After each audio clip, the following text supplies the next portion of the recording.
Hello students, I am Sagar Agarwal. Welcome back to my channel.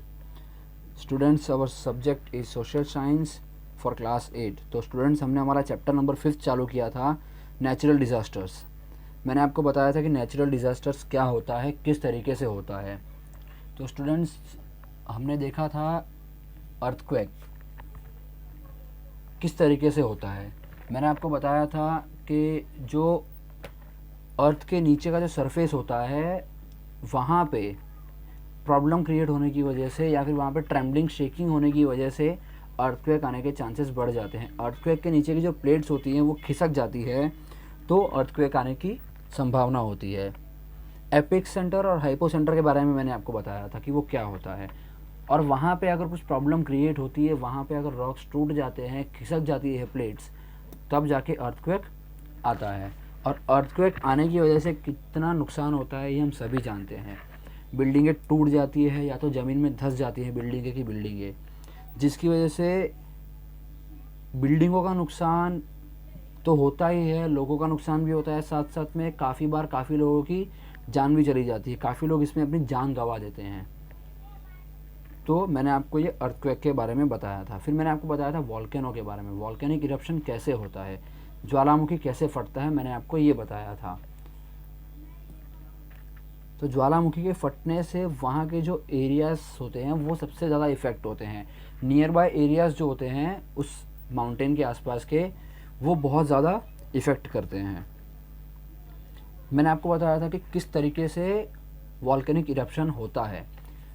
तो धरती के नीचे जो वहाँ पे जो सरफेस होता है वहाँ का जो टेम्परेचर चेंज होता है, टेम्परेचर जैसे जैसे हाई होने लगता है वैसे वैसे वहाँ प्रॉब्लम क्रिएट होने लगती है। वहाँ पे जो रॉक्स होते हैं वो पिघलने स्टार्ट हो जाते हैं।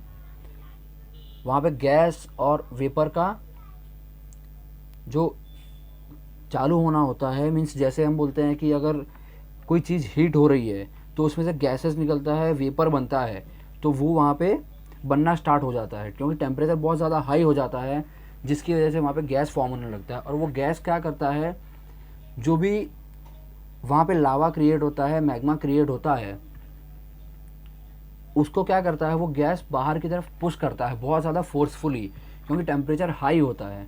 तो जैसे ही वो उसको पुश करता है तो वो बहुत ज़्यादा स्पीड से बाहर आता है, जिसकी वजह से वो तेज़ी से बाहर आने की वजह से बाहर फैलता है। और बाहर वो किस तरीके से फैलता है मैंने आपको बताया था। जैसे वो बाहर गिरता है तो एक माउंटेन का शेप ले लेता है, क्योंकि जो रॉक्स होते हैं वो बड़े बड़े फॉर्म्स में बाहर आके गिरते हैं, तो वो एक माउंटेन का शेप लेके क्रिएट हो जाता है। वो काफ़ी गर्म होता है। बट मैंने आपको ये भी बताया था उसके एडवांटेजेस क्या है।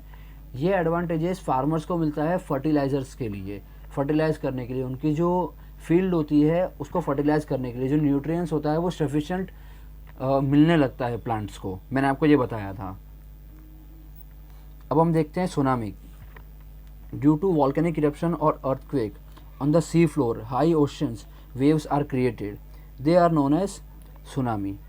मीन्स अर्थक्वेक या वॉल्केनिक इरप्शन होने की वजह से जो सी फ्लोर होता है, गहराई के अंदर, समुद्र की जो गहराई होती है उसके अंदर अगर ऐसा कुछ होता है, इसकी वजह से जो ओशन के अंदर वेव्स आती हैं, हाई टाइड्स होते हैं, बहुत ज़्यादा ऊंचे होते हैं, तो ये बहुत ज़्यादा नुकसान करते हैं। क्योंकि अगर इतनी ज़्यादा हाई टाइड्स, इतनी ज़्यादा ऊंची वेव्स होंगी तो ये सिटी में एंटर होगी, और सिटी में एंटर होगी तो जो कोस्टल एरियाज़ होंगे वहाँ पे ये जाएगी और नुकसान करेगी, जैसे कि जापान में हुआ था 2011 में। तो वहाँ पे भी इसकी वजह से काफ़ी नुकसान झेलना पड़ा था लोगों को, काफ़ी लोगों की इसमें जान भी चली गई थी। तो ये सुनामी का कहर है students. They are high and have unimaginable length. जो वेव्स होती है उनकी लेंथ बहुत ज़्यादा होती है, हम इमेजिन भी नहीं कर सकते हैं, इतनी ऊंची होती है। There length is approximately 700 to 1600 kilometres. उनकी लेंथ इतनी होती है 700 to 1600 kilometres. This waves travel with a great speed and force.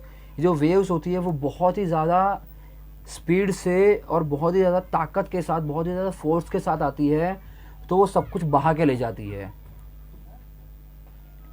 जैसा कि हम ये देख सकते हैं, ये जापान का सीन है 2011 का।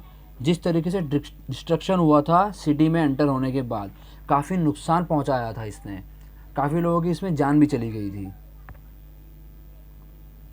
जैसा कि इस पिक्चर में आप देख सकते हैं, हाई टाइड जो उसकी वेव्स है वो कितनी ऊंची है, कितनी हाइट पे है। अब आप देख सकते हैं यहाँ पे सिटी के अंदर एंटर अगर होती है तो ये किस तरीके से एंटर होती है। ये इसका डिस्ट्रक्शन जो होता है वो काफ़ी लेवल का होता है। अगर ये इतनी स्पीड से होती है, जो ये बिल्डिंग्स वगैरह है इनको भी तोड़ सकती है, काफ़ी लोगों की इसमें जान जा सकती है। सुनामी इसे कहते हैं। By the time they reach the coast they attain great height and power, which causes a great deal of destruction in the coastal regions. It was witnessed on 11th March 2011 in Japan. जैसा कि मैंने आपको बताया कि 2011 में Japan में हुआ था, on 11th March. Strong and whirling winds also create big and strong waves. Once the storm gets over, these waves become tall with a high wavelength, which can travel great distance. जितनी ज़्यादा ताकत से हवा चलती है, बहुत ज़्यादा pressure से हवा चलती है, उसी के साथ साथ ये वेव्स जो है बहुत तेज़ी से आगे बढ़ने लगता है। तो इसकी जो हाइट होती है वो काफ़ी ज़्यादा होती है, लेंथ भी काफ़ी ज़्यादा होती है, जिसकी वजह से ये काफ़ी दूर तक का डिस्टेंस तय कर सकती है, क्योंकि हवा की जो गति होती है वो बहुत ज़्यादा होती है। एयर प्रेशर जो होता है वो बहुत ज़्यादा होता है, जिसकी वजह से ये कोस्टल एरियाज, कोस्टल रीजन में पहुंचने में टाइम नहीं लगता है इसे, और नुकसान इससे काफ़ी ज़्यादा होता है।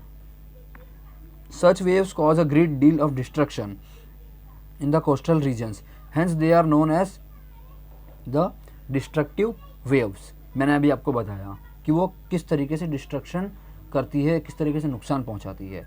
At times rock falls, ice falls और अंडर वाटर लैंडस्लाइड्स और slumps can generate displacement of water to create a tsunami. इन सब रीजन्स की वजह से सुनामी आने के चांसेस बहुत ज़्यादा बढ़ जाते हैं। तो आज हमने देखा सुनामी किस तरीके से आती है और कितनी हाइट होती है उसकी। अब हम हमारा जो नेक्स्ट टॉपिक है नेक्स्ट वीडियो में कवर करेंगे। Thank you students.